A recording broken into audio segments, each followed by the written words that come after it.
Hello, good afternoon, and welcome to the Tennessee State Funding Board meeting for November 29th, 2023, which is reconvening the meeting we began on November 6th, 2023.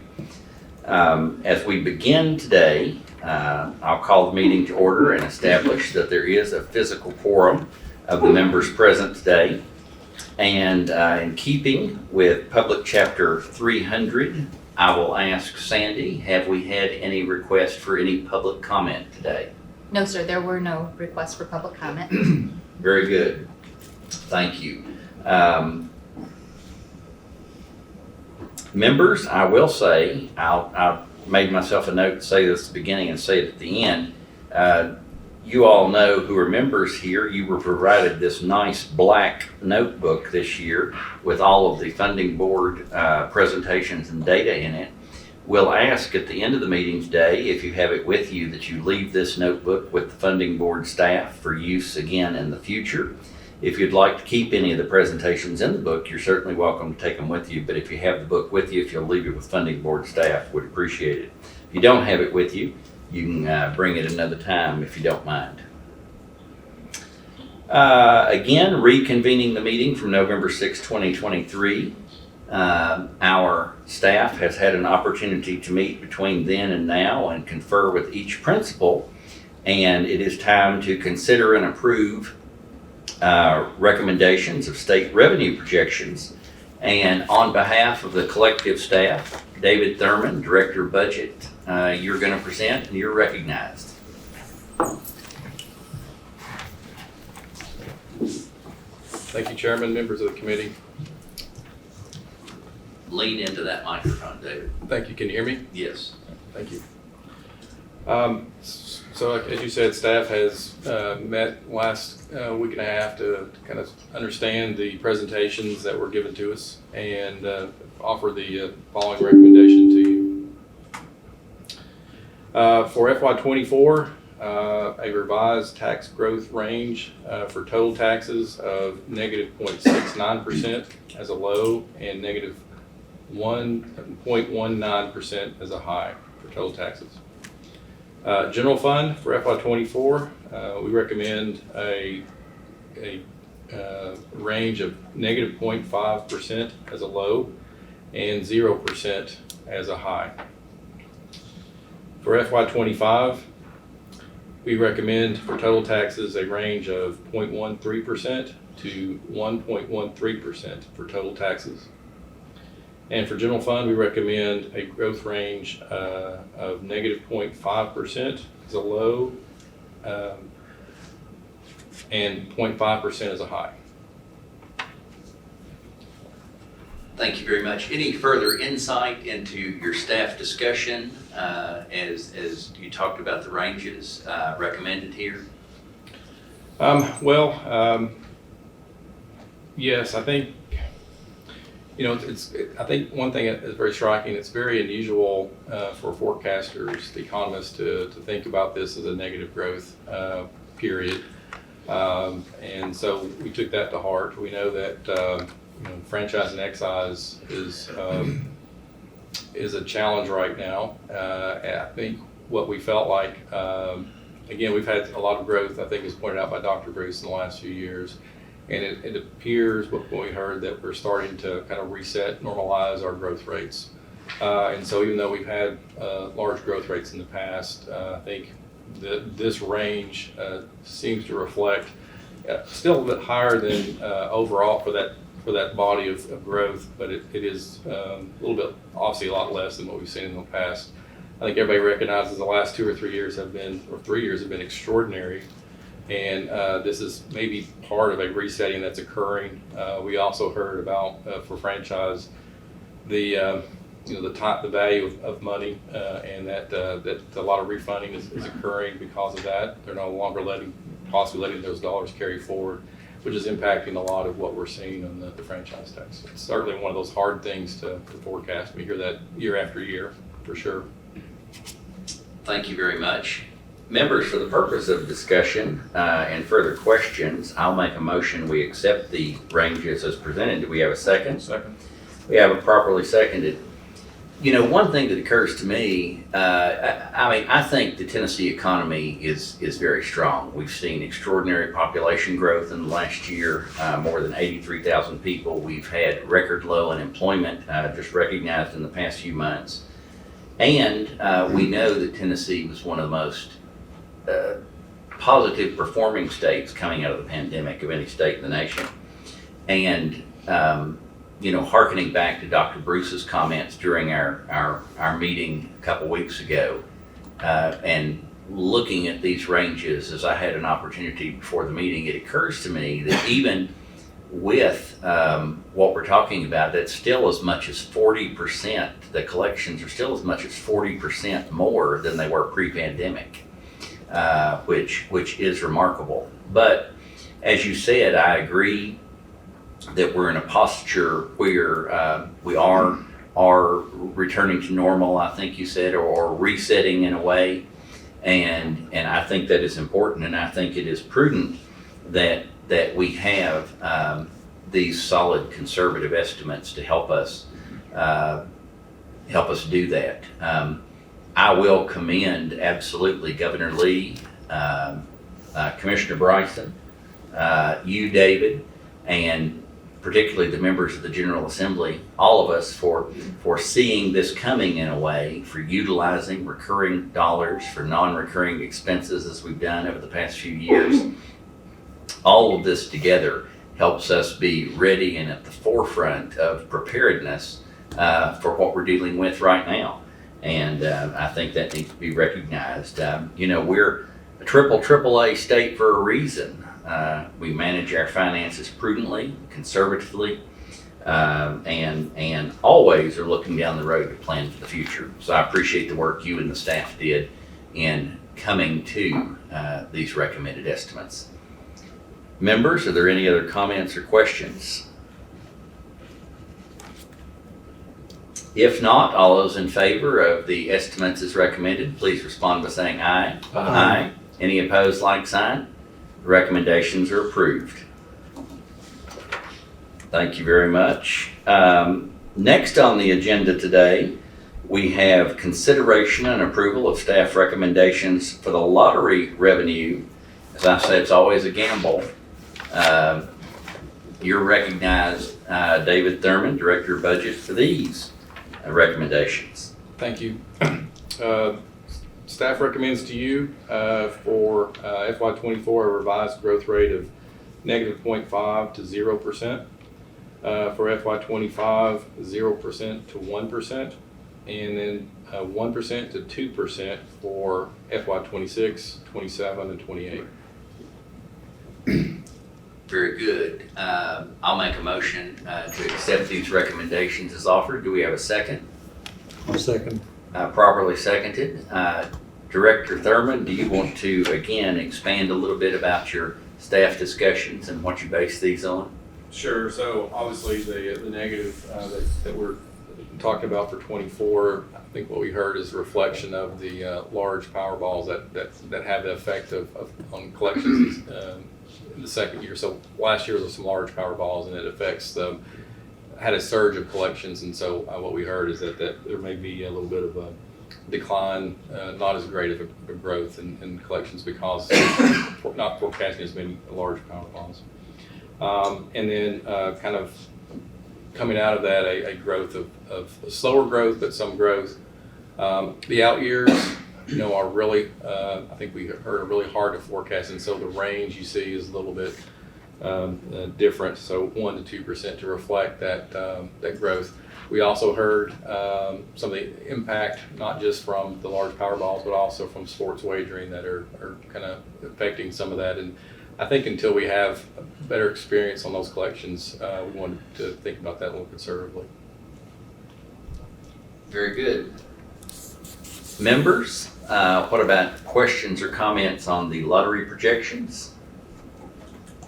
Seeing none, all those in favor of the ranges as presented, please respond by saying aye. Aye. Any opposed, like sign?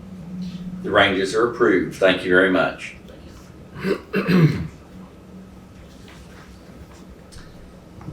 Next up on the agenda today, and members, item number 4 in your packet is a need to acknowledge receipt of notification from the Tennessee Education Lottery Corporation pursuant to TCA 451-111A3.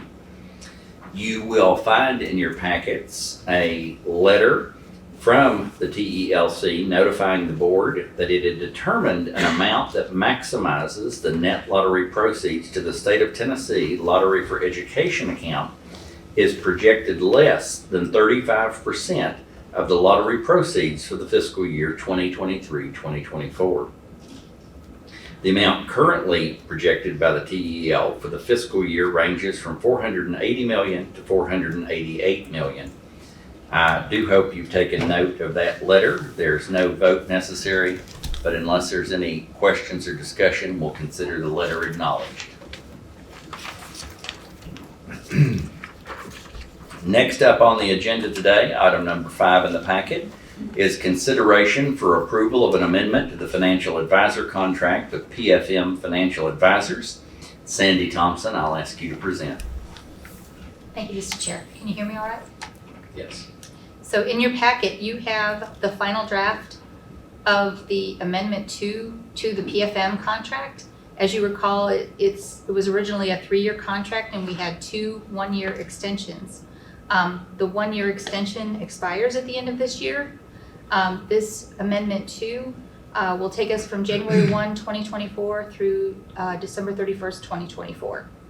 And we would like to point out that we definitely have a very good relationship with PFM. They provided us with exemplary service, and we appreciate everything that they have done for us and all of our boards. And staff's recommendation is to approve the amendment to extend the term to the end of next year. Very good. Members, you've heard the description. What we need to do is have a motion to approve the extension. We have a motion properly seconded to approve the amendment to extend the term of the financial advisory contract with PFM for 1 year with an effective date of January 2024. Any further discussion or comments? If not, all those in favor of the extension, please respond by saying aye. Aye. Any opposed, like sign. The item is approved. Next up, we have a report from the Tennessee Central Economic Authority. Charlie Lyons and Kelsey Dansby, welcome. Come on down, and you are recognized. And others, if you have, please introduce them for the record, and you're recognized. Thank you, Mr. Chairman. Yes, Charlie Lyons, I'm President CEO of Tennessee Central Economic Authority. Kelsey Dansby is our development coordinator, and we have, she's in her first year, but Amanda Sexton is our project manager. Tennessee Central is a economic development organization that covers 5 counties northeast of Nashville. This is my 11th year. I appreciate what you've said about conservative. I approach my board and I tell them very strictly, we try to underestimate our revenue, and then also on our expenses, we try to underuse. So in 11 years, we have, and I know this is only a yearly basis, but we have exceeded our revenue every year, and we have returned funds every year. So we have tried to build up a reserve for the various things that we have to do. But we're here to answer any questions you have. You have our annual report, you have our finances, so we're welcome whatever questions you have. Members, I hope you had time to review the report that was provided to us previous to the meeting. And certainly I appreciate you all being here today. Any questions or comments? Well, I'll ask one if I can. Ms. Secretary. Thank you, Mr. Lyons. Mr. Lyons, who's your favorite mayor? Anthony Hope. He's got a great haircut. I try to model after him, and since he is actually the director for the county mayors, he's not on my board currently. Thank you very much. The only thing I wanted to say is next year, I hope you'll invite me to the Northern Middle Tennessee Barbecue Bash. That one I'm not in charge of, but I do know some people, so we'll work on that. Yes, very good. Looks great from the photos from last year. Any other questions or comments, members? Commissioner Bryson? Yeah, thank you for being here. I just have a quick question. You've got a capital improvements fund that's pretty significant, and I'm just curious what you're doing in that area. We have, and to put it in perspective, Commissioner, we own and manage a 450 acre industrial park. Primarily that's used for infrastructure. Currently I have about 500,000 set sort of in reserve.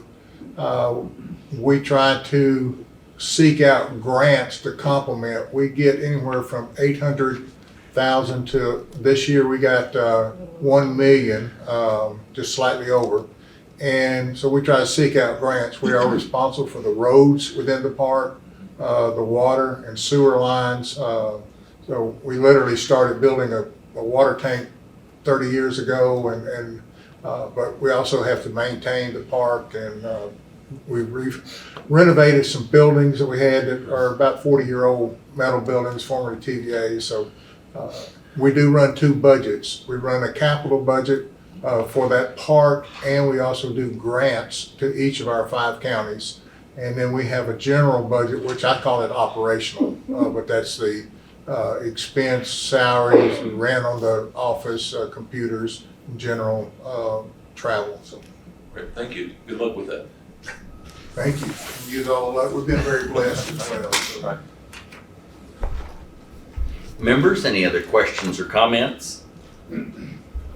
There's no vote necessary. This is a report item, so unless there one more call, seeing none, thank you for being here. Your report's acknowledged. Thank you. Appreciate it. Thank you. Next up on the agenda, we have a report from the Tennessee State Veterans Home Board. Ed Harries and Danielle Brown, come on down. You are welcome and you are recognized. I'll sit closer to Wayne. I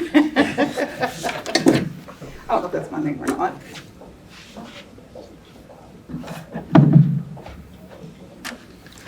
Thank you for having us. Yeah, lean into the microphone Oh, there we go. Is that better? like you're singing at a honky tonk down there. I've never done that. You probably don't want to hear that. I'm here from this was Ed Harris from the Tennessee State Veterans Home Board, giving our report today. It looks from our preliminary numbers, which are not included in your report, things are going very well for us since October. And Ms. Brown can elaborate on that more as we move forward. On page 1 of the report that you have submitted, there's a summary of the financial operations as of September 31st. And as you can see, there's an actual year-to-date loss of $1.2 million there. We were budgeted for a loss of $775,000. This is mainly due to startup costs in the Cleveland building, and there have been delays in getting that building started up due to some construction issues that have pushed back the timetable. I can tell you now that we are on track for that, and actually I'll jump to that at the moment. The Cleveland building last week passed their CMS certification, so they are now able to bill Medicare and Medicaid. We're just waiting for the official letter, and they will be a revenue generating entity in our organization now rather than a drain. At this point, we have 8 residents in there, and we're working towards admitting up to 20 residents. And then in January, we'll have our VA recognition, and then we can start accepting, once that passes, start accepting VA funds. And then everything's up and running. And as you know, that's a 108-bed facility. And in that community, we don't feel there's going to be a problem filling and maintaining that building. So I jumped ahead to Cleveland, mainly because it's some big exciting news we've been waiting for 2 years now.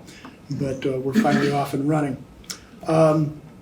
The other thing we're dealing with is inflationary costs, and that also affect the construction. Agency nurse cost is one of the problems that we're having, and that if we can eliminate that, that would be immense in changing our profit stance. The cost of agency nurses, which we're using in 3 of our buildings at this time, is 1.5 to 2.5 times, depending on the position, the cost of one of our own employees. The labor market is what's affecting that the most, especially in Middle Tennessee. We're seeing our biggest impact in Murfreesboro. The agencies right now are operating their occupancy rates at above the state norm of 70%.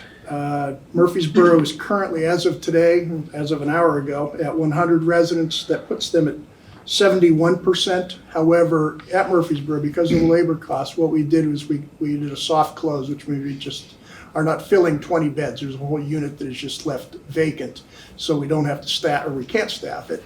So we're actually only operating at 120 beds in that building at this point. Now, we can start that up in a day if we had to, if we had the staff to fill it up.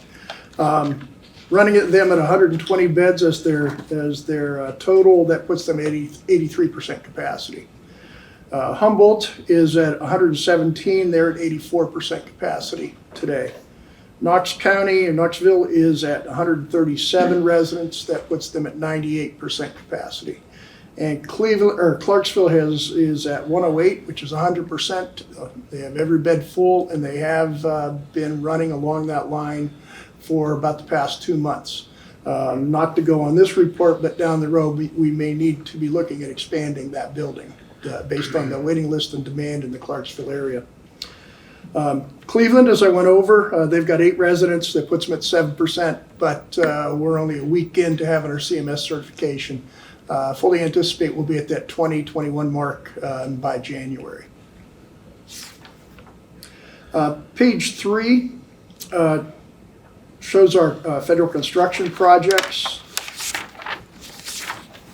The first, of course, in your report needs updated. This is from the September data. It's open, it's accepting residents. Again, 8 residents, everything's rolling perfectly fine. Arlington, again, there's an update to this. It's a 126 bed facility. It is slated to, instead of fall of 2024 for its opening, it'll be probably, as of now, winter of 2025. There's been some construction delays on various factors that have moved that back, that timeline back. Total cost of that building was $69 million. We have completed construction on renovations in some of the facilities. Mainly they were to add additional generators to the facilities. As you may be aware, there were some issues during the hurricanes in Florida where some facilities had some horrific outcomes because they couldn't keep the buildings cool. What we found was there was a flaw in our systems in 3 of the buildings. The generators, which we have, didn't power the make sure I get this right, the chillers. So we would have the fans going, all the lights on, but it wouldn't give us cold air. So what we did is we put in additional generators specifically to fulfill that need, and that's complete at Murfreesboro, Humboldt, and at Knoxville. There are a couple other things involved there. At Humboldt and in Murfreesboro, we put a 1,900 gallon water supply for disaster. We have to maintain a disaster supply. We put large tanks there that we can service, and if we run out of water or there is no water, water's down, we can turn those valves and the building's functioning. We have a grant application for new construction to add on to our executive offices. As you can see, we're rapidly growing. In fact, over the past, 5-6 years, we're going to be, we've literally doubled in size, went from 3 homes, and we'll be up at 6 by 2025. But with that, there's a lot more infrastructure and staff we need to add at our executive offices to process everything. And that expansion is slated, hopefully, to get approval this year from the VA. We're looking at leveraging a VA grant on that. And the last construction project is still in its fledgling stage. It's Sullivan County, Tri-Cities area. There's a huge demand up there for for our services for veterans. Currently, that estimated project cost is at about $160 million. That'll be a 108-bed facility. And at this point, we don't have the land selected, and we do not have the matching funds from the state at this point, state or local.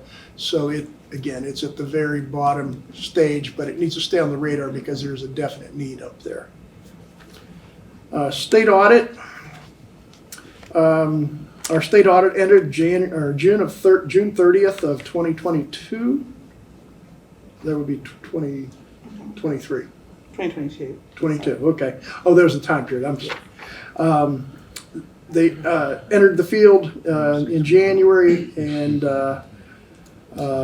they have completed. There was one finding that we're addressing, and actually we have completed the addressing of that. Performance audit exited in November. We did a report to the legislators on our Government Operations Committee on a performance audit, and we just gave another update on that in September, where we showed that everything was compliant and we're in good shape with the findings that they had there. We also have mechanisms in place to make sure that we don't have any repeat findings. Regulatory compliance. Knoxville home is rated at 5 stars overall. The Murfreesboro, Humboldt, and Clarksville buildings are all rated at 3 stars, 3-star being average. The reason for that is Humboldt, which in our last report was at 4 stars, dropped because of some statistical data based on their not wages, their labor PPD or our staffing levels. We had dropped staffing levels to be financially efficient, which took us down a couple star factors, and we had lost a star. However, we do anticipate they will be getting their star back as soon as they update again, so they should be back up to a 4-star. Murfreesboro and Clarksville, Murfreesboro hasn't had their CMS survey in 4.5 years, and so it's the same issue that we've been dealing with we've been reporting for 4 years, but they had 7 findings, none of them very significant, but each one of them carries a set of points, and each one of those, you add up those points, and that's how they calculate the star rating. Now, when a survey comes in, those points lose potency, and the new survey points are what's there. So as they come in and we get that new survey, we should see an improvement there. Clarksville, we had two deficiencies on theirs, and one involved an infection control issue where, as somebody was feeding them, they inadvertently touched I believe it was a cracker or a roll. And the surveyor cited that, and we took the points for that. The other involved a resident accident that it's been resolved and everything. But that one carried some heavy points, and so we went down to a 3-star on there. Hopefully, again, when their survey comes in, we'll recapture those points and those star ratings will come back up. And I believe from VA standpoint, the VA also comes in and gives us a survey. June of 2023, Murfreesboro had theirs. They had one minor deficiency involving medication distribution. Again, in this instance, what had happened was a nurse was delivering the medication with the surveyor watching, and she dropped a pill and it went into the drawer in the med cart.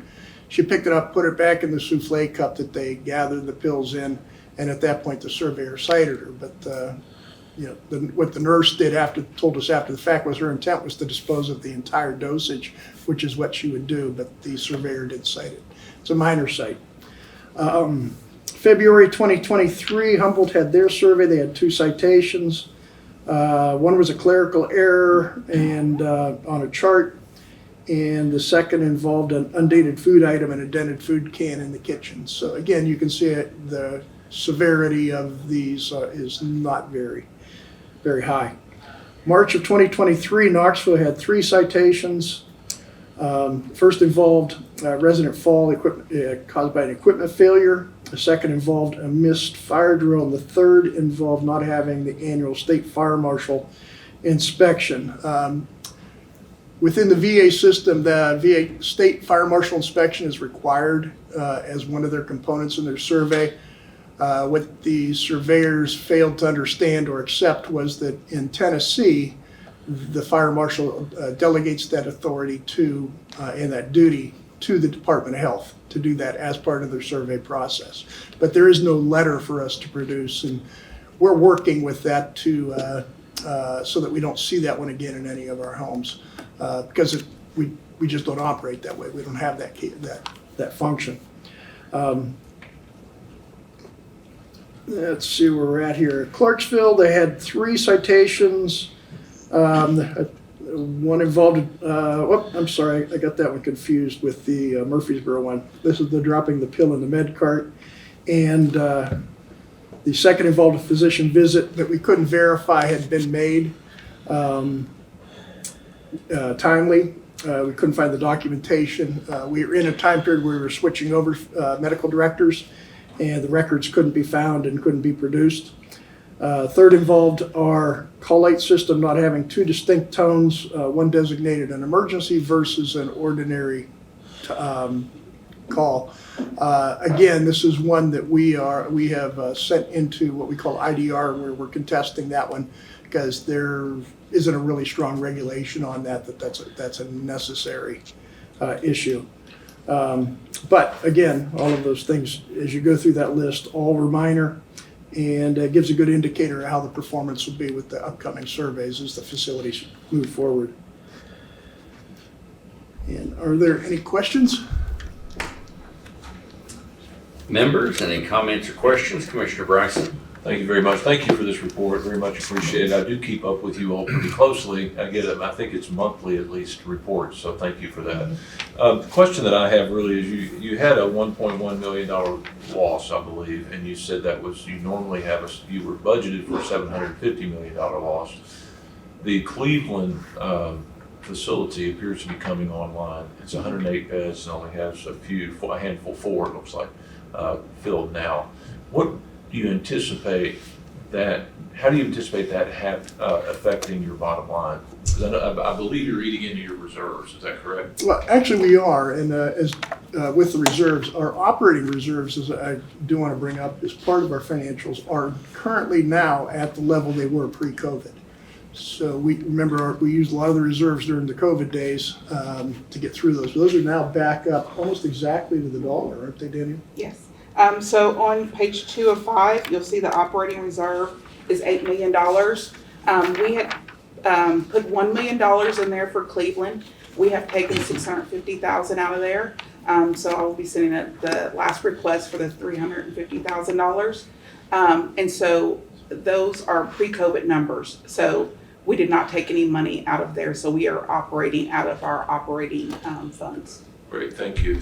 And if Cleveland opens, and let's say 2 years from now, and it's booked, all your beds are pretty close to full, how do you anticipate that impacting your bottom line, your operating surplus or deficit? So part of the process for building a home is a feasibility study. And so the first year of operating, Cleveland is operating at a break even. So the problem is that it's been pushed down the road. So they were supposed to open in 2021. Mm-hmm. And so it's just been pushed down the road. Mr. Harries has done a great job with that as far as not bringing on staff until it was necessary. So we didn't make past mistakes, and if I could say that, in Clarksville and Clarksville and Knoxville. So I don't see that we're going to have to use more than the funds that were designated for Cleveland. So you believe when Cleveland is fully staffed and fully utilized, that will the whole system be at break even at that point? Once we get the VA survey, so the board did approve for us to offset the per diem. So we're just eating that cost at the current time to get the people in, to get to the 20 residents, to get the survey. And so once we get to that point, the VA survey recognition, then we should be break even. Yes, sir. As a system? Yes, Correct. Great, Well, thank you. for Cleveland. Clarksville, no. Okay, And we've had that conversation before. Clarksville just wasn't designed correctly. okay. I believe you all have made a lot of strides on all of this, and as I've been following it. I'm just curious about how you get back to break even is where I'm trying to get to, and when I see beds coming online, I think, well, maybe the volume, helps you get there, and that's why I was asking that question. Yes. And Two- we'll follow up. Thank Two you. key factors. One is census and the other is that agency cost with the contract agency. Those are our key targets right now. Thank you. And thank you, Commissioner. Great question, and actually is a great segue for my question. We have Cleveland, which has a small census, but we have Clarksville, which is an overabundant census, yet runs a similar deficit. You spoke of inflation and things like that. How would you talk more about Clarksville? With Clarksville, VA regulations under the construction, their current construction code, I think that was 2011 at that time, required us to build the houses at 12 beds. So each house it's a separate building, connected by hallways, of course, but of 12 beds. Now, Cleveland, what we learned, and we argued for this with the VA, we went up to 18 beds per house. Now, we staff a 12-bed house the same as we do an 18-bed house. So you can see what happens to the labor costs. They get divided up a lot better, and which makes them profitable. When we brought Cleveland or Clarksville online and in the planning phase with all of this, we knew if it breaks even, we have a party. But the need up there was so high, and the project was underway. It's it wasn't like we were going to cancel it or anything. With increased reimbursement rates and then looking at different expense programs we're looking at now with using planned purchasing organizations and things like that, and really monitoring expenses tightly, we may be able to tweak that into the black, but no promises at this point. Like I said, if Clarksville breaks even, we're happy. Thank you. And speaking of breaking even, do I note a $6 deficit at the home office? I was gonna say, I might just contribute it to you myself. I'll give you $7. Let's get you back in the black. That's some detailed reporting, which I have a great appreciation for. Members, any other comments or questions? If not, no vote necessary. This is a report item and we acknowledge the report. Thank you for being here. Thank you. Final item on the State Funding Board agenda today is a report on State Pooled Investment Fund, otherwise known as the SPIF, and the Intermediate Term Investment Fund. Marcus Clark, Thomas Kim, Kevin Gentry, come on down. You are recognized.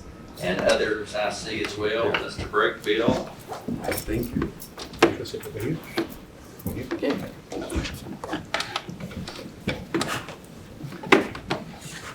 Thank you, Mr. Chair. Can you hear me? Yeah, lean in there. All right. Good afternoon. My name is Marcus Clark. So I currently serve as the Director of Fixed Income here at TCRS. And it's my pleasure to present to you the annual report for the State Pooled Investment Fund, the SPIF, and the Intermediate Term Investment Fund, the ITIF. So, it's my goal for this presentation to walk you through the most important characteristics for the fund for the past fiscal year, any important changes that happened year over year. And so I will lead us off with some general comments on Fed policy over the prior fiscal year. And then I will get more into the specifics of the SPIF, its performance, its asset size, and the asset allocation, the duration, and the liquidity profile. And then I'll close out with doing the same for the ITIF, the Intermediate Term Investment Fund. But to begin, I want to reflect on I think an historic year in the world of fixed income. Actually, over the last 2 years, we have now lived through the fastest rate hike cycle of the prior 4 decades. We started the fiscal year with a Fed funds rate of about 1.75%, and we ended the fiscal year with a Fed funds rate of 5.25%.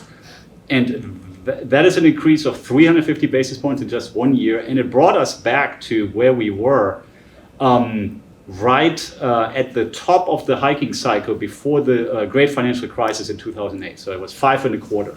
But the Fed didn't stop there. So 3 weeks after the close of the fiscal year, we got another hike that brought us to 25 basis points above that prior hike ceiling in 2006. So now we're at 5.50. And I think to the great surprise of many market participants, myself included, the economy didn't really react the way we thought. It just powered through. We began the fiscal year with an unemployment rate of 3.6%, and we ended it at the same rate. No uptick in unemployment at that point. The average GDP growth, I think, came in at 2.4% for the year. Consumer spending has turned out to be very resilient pretty much all throughout the whole fiscal year. Even the housing sector, where I would have expected more of an impact from the higher rates. I mean, mortgage rates went from 3-ish% to almost 8%, not during the fiscal year, but 2 months after the fiscal year. And housing prices have shown to be very resilient. Of course, the housing activity has cooled considerably, so there's not as much trading going on. But housing prices haven't reacted as meaningfully as I would have expected. So that's the good news. There's more good news. I mean, the Fed did all these hikes to get inflation under control. We began the fiscal year with a consumer price index at around 9%, and we ended it around 3%. So it's not quite mission accomplished, but almost mission accomplished, because the Fed target is around 2%. We're at 3%, or we were at the end of the fiscal year, so we're getting pretty close. Now, it wasn't entirely without a hiccup. We had several bank failures in March.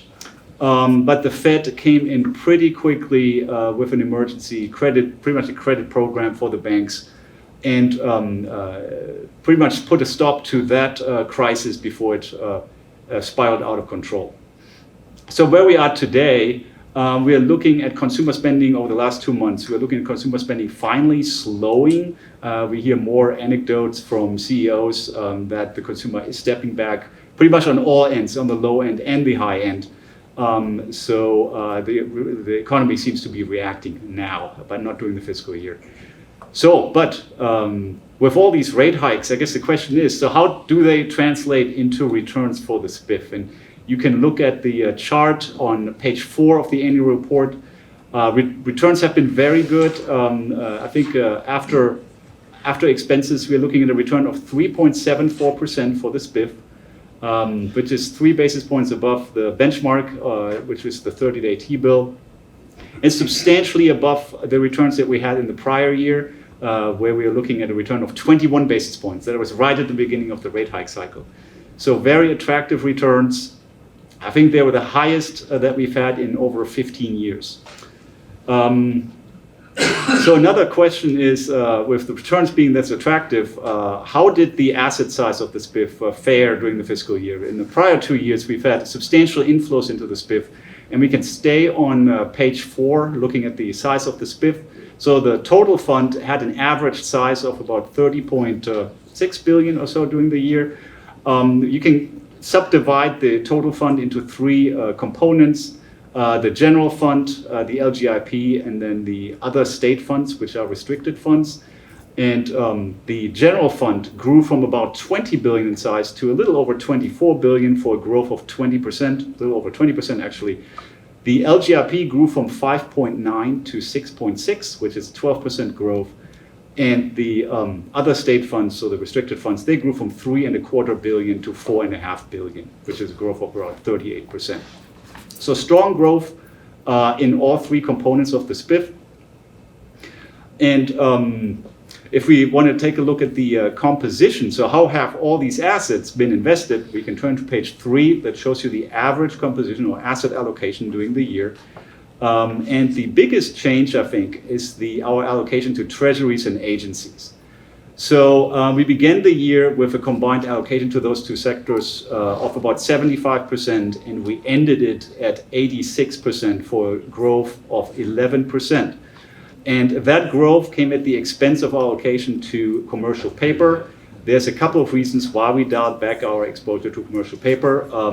There has been a lot of excess demand for anything short while the market was readjusting to higher rates. Everybody scrambled to be at the front end of the yield curve. So there's been a lot of demand, which drove yield premiums on commercial paper down. A couple of issuers on our approved list, they weren't in the market. And if they were in the market, they tried to term out their funding, lock in a 1-year rate before it went even higher. And We prefer to buy 4 months and in. So that brought our allocation down, and a whole sector of the commercial paper space, the asset-backed commercial paper, we didn't really like the risk-reward profile there, given where we are in the economic cycle. So that explains our allocation out of commercial paper into treasuries and agencies. Another meaningful, I think, it's not meaningful in size, but noteworthy in the direction. Our allocation to collateralized certificates of deposit that banks take out, they come to us for funding, that has been, I think I pointed that out last year, at a record low of only like 0.7%. As banks found themselves flush with cash, they didn't need any funding from us. Well, this year they have come back, and we've increased our allocation from about 0.7% to 1.7%. So it's still pretty low, but just the directionality is now going the other way. But yeah, the net of all these moves is a pickup in for us in liquidity, as we have more in treasuries and agencies. If we wanted to look at a couple of measurements of liquidity, we can look at pages 5 and 6 to go over our duration profile. Page 5 will show you the chart for the weighted average maturity, and page 6 will show you the chart of the weighted average life. And the only difference between those two, according to GASB 79, is the treatment of floating rate bonds. So any kind of bond that resets their rate. And to give you an example that drives the point between the two home, if you bought a 1-year floater with a daily reset, then the weighted average maturity would consider it as a 1-day bond, because that is when the interest rate resets, and the weighted average life would look at it as a 1-year bond, because that is when you get your money back. As we have a very low allocation, actually right now we don't own any floaters, but at the beginning of the fiscal year we had a very low allocation. You can see that the chart for the weighted average maturity and the weighted average life look very similar right now. So we have spent pretty much most of the year in the same range that we did the prior year, between 40 and 50 days. With the average around 46 days, we consider that a sweet spot on the yield curve between like liquidity, yield, and so we like to kind of position the portfolio there, and we probably don't anticipate it to change much. And yeah, the chart for the WAM looks pretty much the same. We have 2 other measurements of liquidity for the fund, and they are page 7 and 8. So you can look at the daily liquidity and the weekly liquidity. And the chart, you can see, first of all, there's a minimum according to GASB 79 that we have to stay above. That's 10% for the daily liquidity. And you can see we have been comfortably above that level. Probably for most of the year more than 3 times as much. But you can see a spike in the chart starting in about March, where we went from about 40% daily liquidity to 70% daily liquidity. I wanted to spend some time walking you through what is going on there. So pretty much the reason why we have this spike in daily liquidity is not that because we shifted everything into daily liquidity, but after the banking failures in March, the Federal Home Loan Bank came into the market and raised a staggering amount of funds just to have enough liquidity on hand. Of course, the Fed came in and kind of rectified the situation, but the Home Loan Bank still sat on that amount of cash that they raised. And so they didn't have as much need going forward for the next couple of months to raise more cash. So spreads have been negative on Home Loan Bank paper, and that made it unattractive for us to issue in it. So instead, we bought more treasury bills, and any kind of treasury bill is considered daily liquidity. You can buy a 1-year bill, and under GASB 79, this is seen as daily liquidity. So you can see the spike as just a reallocation out of agency discount notes into treasuries. But yeah, and then that explains the daily chart, and the weekly chart that includes any kind of daily liquidity. So you can see it's generally above the daily liquidity. It also factors in certain agency discount notes up to a certain maturity. So also, once again, the minimum for weekly activity is 30%, and we have been very comfortably more than twice that much allocated towards weekly liquidity. So liquidity situation looks very good in the SPIF. Yeah, and that concludes my update on the SPIF. I'll now turn over to the Intermediate Term Investment Fund. That fund was started in July 2013, And it was supposed to be, or designed to be, an alternative to the SPIF, less reliant on stable NAV or ultra short durations. So the goal was, here's an investment alternative where you can go out up to 3 years in duration to take advantage of the typically upward sloping yield curve. The goal was not to dial up the credit risk in the portfolio. So the types of assets you can buy for the ITIF are generally the same as for the SPIF.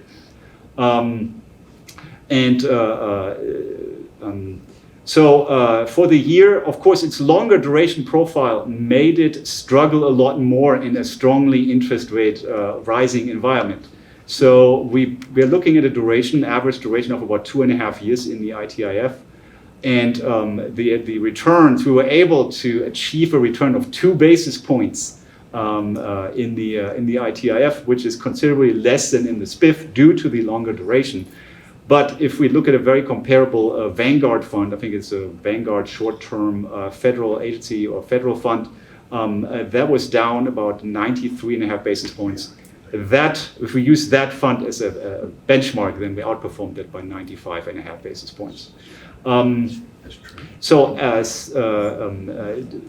you talked about the duration. We have to be within 3 years. We've stayed within 3 years. The average duration has been around 2.5 years. The allocation of the fund has been unchanged to the year before, 44% in treasuries and 56% in agency paper. Size-wise, there have been no inflows to the ITIF during the year, but there has been one considerable outflow right at the end of the fiscal year. So in the last week of the fiscal year, the sole remaining participant in the ITIF, which was the East Side Utility District, approached us and asked if they could withdraw their funds from the fund to redeploy them somewhere else. So we liquidated the last remaining investor in the last week of the fiscal year. So right now the ITIF doesn't have any assets in it. And yeah, that concludes my update on the SPIF and the ITIF, and I'm happy to answer any questions. Thank you, Commissioner Bryson. Thank you very much. I actually have a comment more than a question, I believe. Mr. Treasurer, I believe this young man works for you, and he did that entire presentation from memory, unless there is some kind of a teleprompter where he's got it written on the back of his hand that I can't see. That was pretty impressive. Thank you very much. Thank you for the work that you're doing. I really don't have any questions. I just wanted to commend you on a really good presentation, apparently off the top of your head. So thank you for that. Marcus is what we would call a sharp dude. Sharp dude. And we have others on the list, but you spoke for everybody? Yes. Sounds great. I'm here for moral support. Very good. Thank you very much, members. Again, this was a report item. So barring any further questions or discussion, we'll consider the report acknowledged. Thank you very much. Thank you. Members, that concludes the agenda for the Tennessee State Funding Board meeting. I will note Representative David Hoff here, Senator Mark Pody has been here. I know the other 130 are watching online. Thank you all for being here. Members, remember, in regard to the State Funding Board, please return your black notebooks at the conclusion of the meeting. And unless there's any questions or comments, I'll make a move. We adjourn. Second. Have a motion to adjourn, properly seconded, non-debatable. All those in favor of adjournment, please respond by saying aye. Aye. Any opposed, like sign. The meeting is adjourned.